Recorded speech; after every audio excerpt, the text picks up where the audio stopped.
உலக மக்கள் எல்லோருக்கும் வணக்கம். இது உங்கள் அம்பிகை ஜோதிடம். நான் உங்கள் ஜி கோபால் பேசுகிறேன். இன்னைக்கு நவ கிரகங்களில் செவ்வாயுடைய பெயர்ச்சி, இந்த பெயர்ச்சி பற்றி தான் இன்னைக்கு பார்க்க போறோம். இந்த செவ்வாயுடைய பெயர்ச்சி ஆகப்பட்டது ஜூலை மாதம் 12ஆம் தேதி 6:15 PM நடக்குது. இதனுடைய முடிவு எப்பன்னா ஆகஸ்ட் மாதம் 26ஆம் தேதி இந்த பெயர்ச்சி ஆகப்பட்டது முடிவடைகிறது. அப்ப இந்த செவ்வாய் ஆகப்பட்டது மேசத்திலிருந்து பெயர்ச்சியாகி ரிஷபத்துக்கு வர்றாங்க.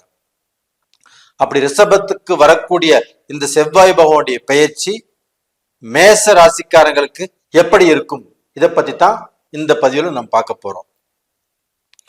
இப்ப இந்த செவ்வாய் பகவானுடைய பெயர்ச்சிங்கிறது ரொம்ப முக்கியத்துவம் வாய்ந்தது.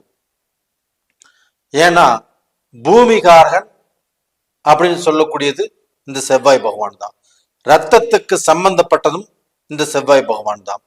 அப்ப இந்த செவ்வாய் பகவானுடைய பெயர்ச்சி ரொம்பவுமே முக்கியம். நவகிரகங்கள்ல செவ்வாய் பகவானுடைய பயிற்சி ரொம்ப முக்கியத்துவம் வாய்ந்தது.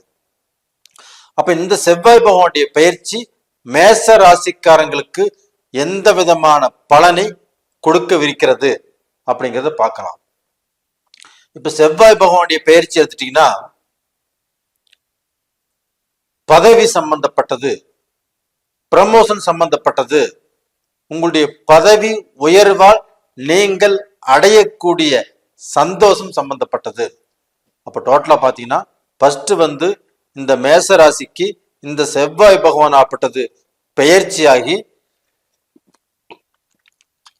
2ஆம் இடத்துக்கு போவது நல்ல விஷயம். அந்த 2ஆம் இடத்துல குருவோடு இணைந்து அந்த செவ்வாய் பகவான் இணைவது குரு மங்கள யோகத்தை உங்களுக்கு கொடுக்கிறது. அப்ப இந்த குரு மங்கள யோகத்தின் பலனாக நீங்கள் நல்ல நேரத்தை சந்திக்க போகிறீர்கள். அப்ப டோட்டலா பாத்தீங்கன்னா இந்த நல்ல நேரத்தினுடைய விளைவாக உங்களுக்கு கண்டிப்பாக பதவி உயர்வு கிடைக்கும். இப்ப எனக்கு பதவி உயர்வே கிடைக்கல, எனக்கு 5 வருஷமா 10 வருஷமா நான் வேலை செய்யறேன், இல்ல 3 வருஷமா வேலை செய்யறேன், நான் பதவி உயர்வு எதிர்பார்த்துட்டு இருக்கிறேன், எனக்கு வர வேண்டிய அந்த பதவி உயர்வு வேற யாருக்கு எல்லாமே போகுது, ஆனா எனக்கு கிடைக்கல அப்படின்னு மன வருத்தத்தோடையும் மன இறுக்கத்தோடையும் வாழ்ந்துட்டு இருக்கிற உங்களுக்கு இந்த செவ்வாய் பகவானுடைய பெயர்ச்சியால் அந்த பிரச்சனை உங்களுக்கு தீரப்போகிறது. அப்ப டோட்டலா பாத்தீங்கன்னா இந்த செவ்வாய் பகவானுடைய பயிற்சியில இந்த பதவி உயர்வு கண்டிப்பாக மேச ராசியில பிறந்த அது ஆணாகட்டும் பெண்ணாகட்டும் கண்டிப்பா கிடைக்கும். அது போக டாக்டரேட் பட்டம், 2வது பெரிய மனிதர்களுடைய தொடர்பு, பெரிய மனிதர்களால அவங்களுடைய பார்வை உங்க மேல பட்டு உங்களுக்கு இருக்கக்கூடிய அந்த திறமை என்ன, உங்களுக்கு இருக்கக்கூடிய அந்த அறிவு என்ன, இந்த வேலையில உங்களுடைய பங்கு என்ன அப்படின்னு அவங்க புரிஞ்சுக்கக்கூடிய டைம் வந்தாச்சு. அப்ப டோட்டலா பாத்தீங்கன்னா உங்களுடைய திறமைக்கு தகுந்த உங்களுக்கு வேலை, அந்த வேலையில நல்ல சம்பளம், ஒரு நல்ல திருப்திங்கிறது இந்த பீரியட்ல கண்டிப்பாக கிடைக்கும். இது போக பாத்தீங்கன்னா அந்த செவ்வாய் பகவான் ஆப்பட்டது 7ஆம் பார்வையாக விருச்சிக ராசியை பார்க்கிறாரு. அந்த விருச்சிக ராசியின் அதிபதியும் செவ்வாய் தான். அப்ப உங்களுக்கு 8ஆம் இடத்தை அந்த செவ்வாய் பகவான் பார்க்கறதுனால ஃபர்ஸ்ட் உங்களுக்கு வரக்கூடிய சோதனைகளிலிருந்து நீங்கள் பார்க்க போன தப்பிக்க போறீங்க. ஏன்னா உங்க ராசி அதிபதி உங்களுடைய ராசிக்கு 8ஆம் இடத்தை அவருடைய சொந்த வீட்டை பார்க்கறதுனால உங்களுக்கு வரக்கூடிய விபத்து சம்பந்தப்பட்டது, வண்டி வாகனம் சம்பந்தப்பட்டது, உங்களுக்கு அடுத்தவங்கனால வரக்கூடிய இடைஞ்சல் சம்பந்தப்பட்டது, அடுத்தவங்கனால வரக்கூடிய சண்டை சச்சரவு, இந்த பிரச்சனைகள், 2வது பார்த்தீங்கன்னா கோர்ட்டு கச்சேரி பிரச்சனை, இல்லை ஒரு ஸ்டேஷன் சம்பந்தப்பட்ட பிரச்சனை, இது எல்லா விஷயத்திலிருந்தும் நீங்க தப்பிக்க போறீங்க. இது போக பார்த்தீங்கன்னா உங்களுக்கு கடன் தொல்லைகள் கண்டிப்பாக அதிகம் ஆகாது.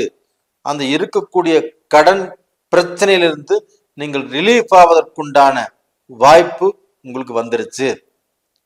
அப்போ உங்களுடைய ராசிநாதன் செவ்வாய் பகவான் குருவோட இணைந்து குருமங்கள யோகத்தையும் கொடுத்து, அதே செவ்வாய் பகவான் உங்களுடைய ராசிக்கு 8ஆம் இடமான விருச்சக ராசியை, அந்த ராசிக்கு அதிபதி செவ்வாய் தான், அந்த செவ்வாயை அந்த ராசியை பார்ப்பதால் மேச ராசிக்காரங்களுக்கு ஒரு மிகப்பெரிய விடிவு காலம்.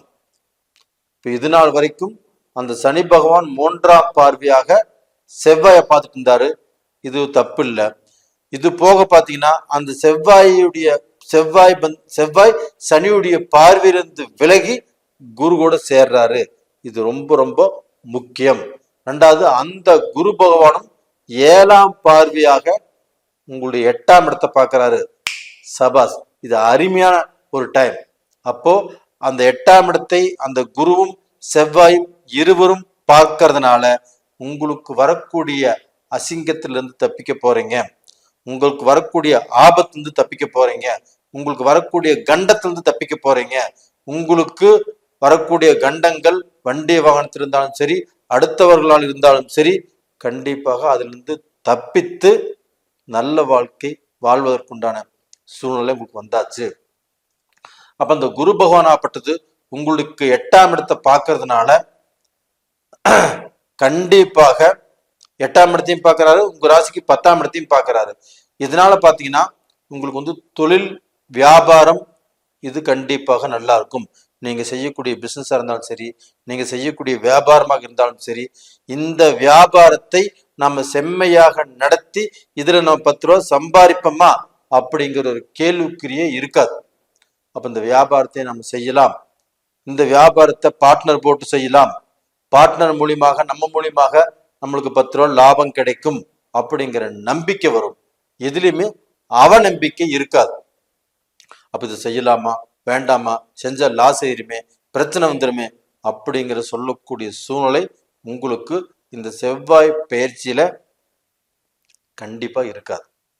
அப்ப இந்த செவ்வாய் பகவான் ஆப்பட்டது உங்களுக்கு நல்ல தெம்பையும் நல்ல ஒரு தைரியத்தையும் நல்ல ஒரு தன்னம்பிக்கையும் உங்களுடைய எதிர்காலத்து மேல உங்களுக்கு கொடுத்து அந்த எதிர்காலத்துல கண்டிப்பாக நீங்க சிறப்பாக வாழ்வதற்குண்டான வாய்ப்பை உங்களுக்கு கொடுக்குது.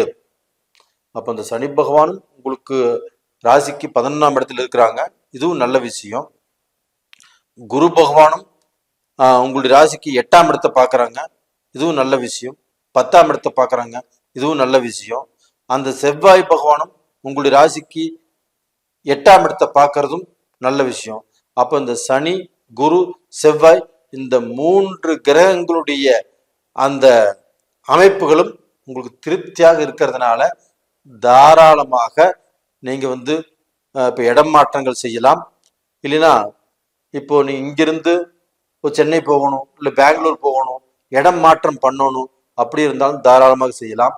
இது போக நீங்க வெளிநாட்டுல போய் வேலை செய்யணும், நான் பிசினஸ் பண்ணணும், எனக்கு ரொம்ப நாள் ஆசையா இருக்குது, அதற்குண்டான இப்போ வாய்ப்பு கிடைச்சிருக்குது, இப்ப நான் செய்யலாமா அப்படின்னா கண்டிப்பாக நீங்க செய்யலாம். அப்படி செஞ்சால் நீங்கள் வந்து பார்க்க போனா சம்பாரிச்சு நல்ல நிலைமைக்கு வருவேனா, நான் வந்து சொந்த ஊர்ல வீடு கட்டுவேனா, நான் வந்து ஒரு பொசிஷன் எனக்கு மாறுமா, என்னுடைய தலையெழுத்து மாறுமா அப்படின்னா கண்டிப்பாக இந்த பீரியட்ல மேச ராசிக்காரங்களுக்கு உங்களுடைய தலையெழுத்து மாறுமானா கண்டிப்பாக மாறும். அப்ப டோட்டலாக பயம் இல்லாமல்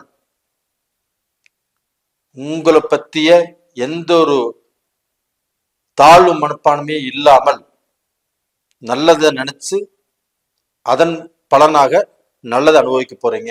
கண்டிப்பாக நல்லா இருப்பீங்க.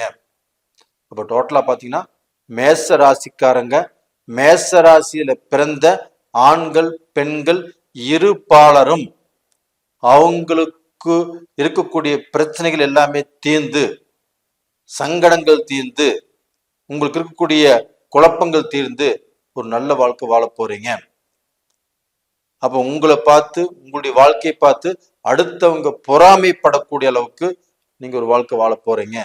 உங்களுக்கு தடைகள், நீங்க போகக்கூடிய பாதையில தொழில் மூலியமாக தடை வராது, பிசினஸ் மூலியமாக தடை வராது, வேலை மூலியமாக தடை வராது. உங்க மனதுக்கு வந்து பாத்தீங்கன்னா நீங்க போகக்கூடிய ரூட் கண்டிப்பா கிளியரா இருக்கும். அப்போ தடையே இல்லைன்னா போகக்கூடிய பாதை கிளியரா இருக்க முடியல, அதற்கு நமக்கு சந்தோஷம் கிடைக்கும் இல்லையா, அந்த சந்தோஷம் இந்த காலகட்டத்தில் உங்களுக்கு கிடைக்கும். நேயர்களே, இந்த இந்த பதிவு நல்லா இருக்குன்னு நினைச்சேன். கண்டிப்பாக இந்த பதிவு பாருங்க, கடைசி வரைக்கும் பாருங்க. உங்களுடைய ஜென்ம ஜாதகத்துல நடக்கக்கூடிய தசாபுத்திகள் ரொம்ப முக்கியமானது.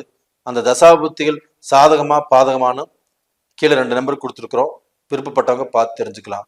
உங்களிடமிருந்து விடைபெறுவது உங்களின் ஜி கோபால். நன்றி, வணக்கம்.